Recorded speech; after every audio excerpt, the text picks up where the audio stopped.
You're coming off a fantastic season for Fulham, a really great showing at the World Cup in Qatar, but unfortunately you broke your arm back in April. How is the recovery going? How are you feeling right now?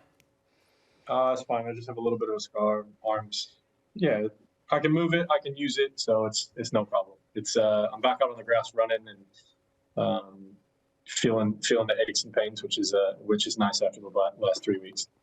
Absolutely, for sure. And we're so excited because you're going to be coming stateside for this Premier League summer series. Fulham's going to travel to Philadelphia, Orlando, DC. How excited are you to come back home for a little bit?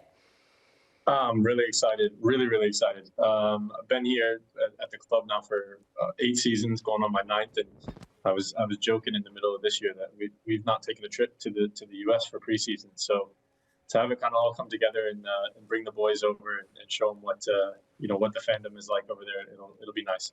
Tim, what have you made of St. Louis and their inaugural season in Major League Soccer and the fan base and the stadium, and you're just seeing the city you grew up in come alive around this sport at the professional level in Major League Soccer? What has it meant to you? What have you thought of the whole process? Well, I'll tell you what, Chuck, if anybody would have told you that it was going to be like this, obviously no one outside of St. Louis would have believed you. But it's just impressive.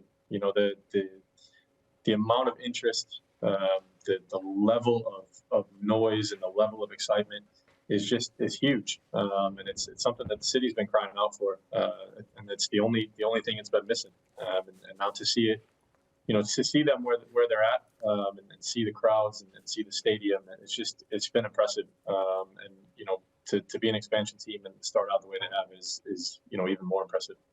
I want to ask you about a quote that we've heard, and I want to see if it's real. There was a rumor going around that Pep Guardiola had told you that if you weren't 34, you played so well that you would have been, or he would have wanted you on Manchester City. And the quote is that you looked at him and said, "Thank you, but I'm not 34, I'm 35." Is that true, and is that exactly how it went down? Yeah, pretty much. Yeah, that was my response. I probably could have chosen a better response, but yeah. After that game, he was in a pretty good mood. He must have been. They scored a 92nd minute penalty to win the game, so he was dishing out compliments, and I just happened to take one of them. But yeah, pretty cool story to have in my locker for sure. You got that right, especially after him starring in Ted Lasso. Now, you can say, hey, this was the guy who wanted me. Tim, I'm curious to know how you've dealt with, you're like a fine Bordeaux wine right now. You're playing the best I'm sure he hears that a lot. Of your career. You've developed into this incredible center back in terms of being one of the best in the English Premier League at 35 years old. How tough throughout the journey and trying to fulfill your potential and obviously just playing the game that you love? I think that's the way you ended that is exactly it. It was just playing the game that I love. I still love to do it. I still love going out every day and training. I still feel at 35 that there's an opportunity to learn and grow every single day, to go out and have fun in training, but also work hard and learn something. Yeah, the World Cup is obviously a dream that we all have as kids. But for me, it's no longer about looking too far ahead or worrying about something that's happened. I've learned to focus on what's right in front of me and take care of those things, because you can't change what's happened, and you can't predict and worry about the future. In terms of your development, when did it click for you? When was that moment that you said, "Oh, I am that guy. I'm good. Like I'm going to be performing at the highest level and break into the national team and play in a World Cup and start in the English Premier League"? When was that moment in terms of clicking on the pitch, understanding I know how to play at my best and to neutralize some of the best attackers in the world? That's a great question. I don't know that there's one moment. I would say there was a sit-down meeting with Marco Silva and the manager towards the end of last season. Obviously, we done incredibly well in the championship, which I had done already. You know, I'd done that for a few years in the championship and never quite done it in the Premier League. And he sat down and said, listen, this is what's going to be said about you. This is what's going to be said about me. This is what's going to be said about the club. And he basically just said, you know, forget it. You know, don't worry about what people say. Don't worry about what people are gonna think of us. You know, we now have an obligation to go out and go again and be even better. And for me at that point, that was his confidence in me, and not just, you know, it just took me to, you know, like everyone's seen, just taking me to a different level. And it was all just kind of self-belief, really. And having the right guys, the right squad, the right culture, the right mentality, and you know, I'd say from that meeting on, it's been, you know, I haven't really looked back, to be honest with you, and it's been you know, a really good season. Man, you played in a World Cup. That is mind-blowing. So what was that like? What was the first phone call you got, and those first moments when you made the national team and you said, oh wow, I'm this good? I'd say, yeah, listen, I didn't do any youth national teams. I don't even think I was, I don't think I wasn't a part of any, at the time, regional, you know, Olympic development teams. It just wasn't something that I wasn't developed enough physically to be a part of that.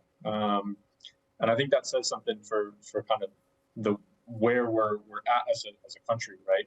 Is that there's guys who fall through the cracks, and then there's guys who you know, race out ahead in terms of physical, you know, ability.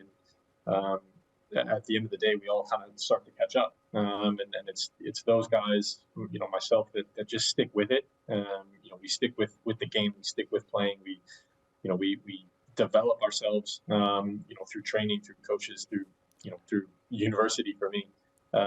And you just keep going. And for me, that first phone call, I had a feeling in my rookie year in New York, for sure.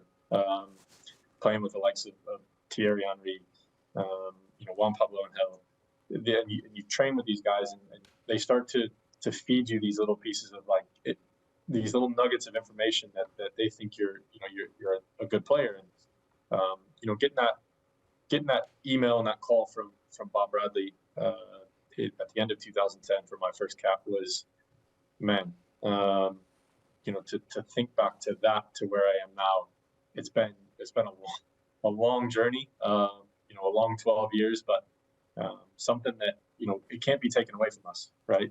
You're part of the national team, you're part of that group of guys that have represented the country, and nobody can take that from you, and that's something that I'm proud of. You know, that's something that I've stuck with it. I've you know, not walked away, not given up, and you know, fought for every possible thing that I could fight for to have the opportunity. And you know, there's many different journeys, many different roads, and I took one less traveled, but I still got there in the end. I do want to ask you, speaking of U.S., you're following in a long tradition of Americans playing at Fulham. There was a time when it was called Full America. Brian McBride, Casey Keller, Clint Dempsey, Eddie Pope. I mean, there's so many players. You now have carried that torch, and you're doing it at an extremely high level. Is that something that was brought up to you when you got to Fulham? Is that something that you sort of carry that badge on your chest, that you carry that on your heart, that carry the flag? It didn't need to be brought up to me. I had followed all those guys at the club from an early age, you know, from when I was younger and growing up playing. And it is a proud, you know, thing for me to be able to carry the torch and bear that flag and you know, carry on the tradition, because it is a tradition. Well, McBride had a bar at the stadium. I'm sure you're going to get something. So you got to get at least like a stand, the Ream stand, something else. A Tim Ream Provel cheese kiosk. something nice. They gotta gift you something. Your dedication to the club has been second to none. We've, I think, been accustomed to bringing up the U.S. men's national team manager situation. Tim, you're experienced. You've seen it all, done it all now. What type of coach do you think is needed? If it's not Greg Berhalter rehired, what kind of coach would you like to see take this group to the next level? You've gotten to World Cup, you've gotten out of the group, everyone's gotten the experience in World Cup qualifying, which doesn't need to be done in this next round of games for years to come up to 2026. But what type of manager is needed to take this group to a World Cup semifinal? I think that's a difficult question to answer. I think we all recognize what Greg has done, and the culture that was built after what had happened previously. And I think as players, we all recognize that. I think whoever comes in needs to understand that this group is one of the tightest knit groups that I've been a part of in the national team setting. I don't necessarily think it has to be a big name, without a doubt. I think I've said this previously.